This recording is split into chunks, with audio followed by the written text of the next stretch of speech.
Hi friends, welcome to Jyothi YouTube channel. 1 kg ಫಿಶ್ಗೆ sambar ready ಮಾಡ್ಕೊಳ್ಳೋಣ. ಸಾಂಬಾರಿಗೆ ಬೇಕಾಗಿರೋ ಐಟಮ್ಗಳು ನೋಡಿ. 2 ಸ್ಪೂನ್ ಸಾಂಬಾರು ಪೌಡರ್, ನಿಂಬೆಹಣ್ಣು ದಪ್ಪ, ಹುಣಸೆಹಣ್ಣು ಒಂದು ಸ್ವಲ್ಪ, ಚಕ್ಕೆ ಲವಂಗ, ಮೆಣಸುಕಾಳು, 2 ಇಂಚು ಶುಂಠಿ, 2 ಟೊಮೊಟ, 2 ಈರುಳ್ಳಿ, 2 ಗಡ್ಡೆ ಬೆಳ್ಳುಳ್ಳಿ, ಸ್ವಲ್ಪ ಕೊಬ್ಬರಿ, ಸ್ವಲ್ಪ ಕೊತ್ತಂಬರಿ. ಈ ಈರುಳ್ಳಿನ ಎಣ್ಣೆಗೆ ಫ್ರೈ ಮಾಡ್ಕೊಬೇಕು ಫ್ರೆಂಡ್. 2 ಈರುಳ್ಳಿ ಇದೆಯಲ್ಲ ಫ್ರೆಂಡ್, ಅದನ್ನು ಫ್ರೈ ಮಾಡ್ಕೊಳ್ಳೋಣ ಸಾಂಬಾರಿಗೆ.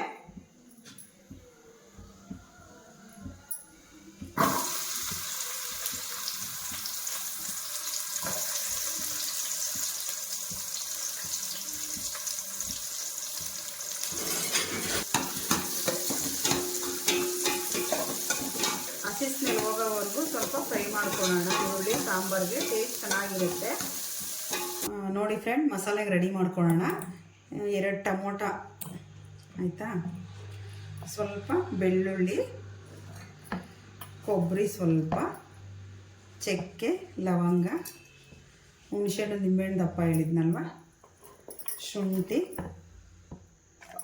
ಮೆಣಸುಕಾಳು ಮತ್ತು ಕೊತ್ತಂಬರಿ, ಸಾಂಬಾರು ಪೌಡರ್ ಹೇಳಿದ್ನಲ್ಲ ಫ್ರೆಂಡ್ 2 ಸ್ಪೂನು ನೋಡಿ. ನೀರು ಸ್ವಲ್ಪ ಹಾಕೊಂಡು ರುಬ್ಕೊಳ್ಳೋಣ. ಇದನ್ನು ನಾವು ಫ್ರೈ ಮಾಡ್ಕೊಬೇಕು ಅಂದ್ರೂ ಇದರಲ್ಲಿ ಮಸಾಲೆ ಸ್ವಲ್ಪ ಎತ್ತಿಟ್ಕೊಂಡು ಇದರಲ್ಲಿ ಅದ್ಬಿಟ್ಟು ನಾವು ಫ್ರೈ ಮಾಡ್ಕೊಬೋದು. ತವ ಮೇಲೆ ಹಾಕ್ಕೊಂಡು ಫ್ರೈ ಮಾಡ್ಕೊಬೋದು. ಸಾಂಬಾರಿಗೆ ನಾವು ರೆಡಿ ಮಾಡ್ಕೊಳ್ಳೋಣ. ಅದು ಸ್ವಲ್ಪ ಸಾಸಿವೆ ಹಾಕೋಣ, ಸ್ವಲ್ಪ ಕರಿಬೇವು ಸೊಪ್ಪು ಹಾಕೋಣ, ಕರಿಬೇವು ಸ್ವಲ್ಪ ಹಾಕೋಣ. ಆಮೇಲೆ ಸ್ವಲ್ಪ ಅದು ರುಬ್ಬಿಟ್ಕೊಂಡಿರ್ತೀವಲ್ಲ ಮಸಾಲೆ, ಇದು ಹಾಕೋಣ. ಅದಕ್ಕೆ ಅದು ಹಸಿಯ ವಾಸನೆ ಎಲ್ಲ ಹೋಗ್ಬೇಕಲ್ವ ಮಸಾಲೆದು.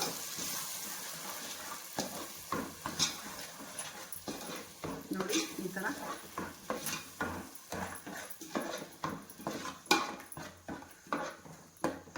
ಒಂದು ಕೆ ಜಿ ಮೀನಿಗೆ ಇಷ್ಟು ಮಂದ ಇದ್ದರೆ ಚೆನ್ನಾಗಿರುತ್ತೆ. ಇದು ಬೇಕಾದರೆ ಇದು ಸ್ವಲ್ಪ ಹಾಕ್ಕೊಬೋದು.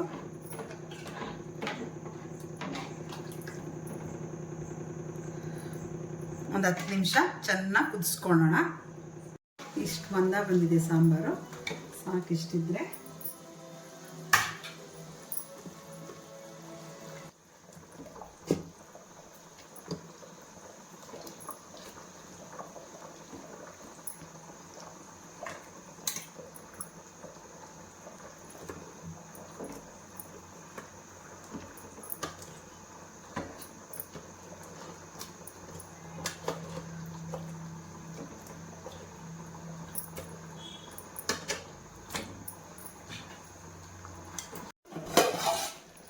ನೋಡಿ ಈ ಥರ ಬೆಂದಿದೆ.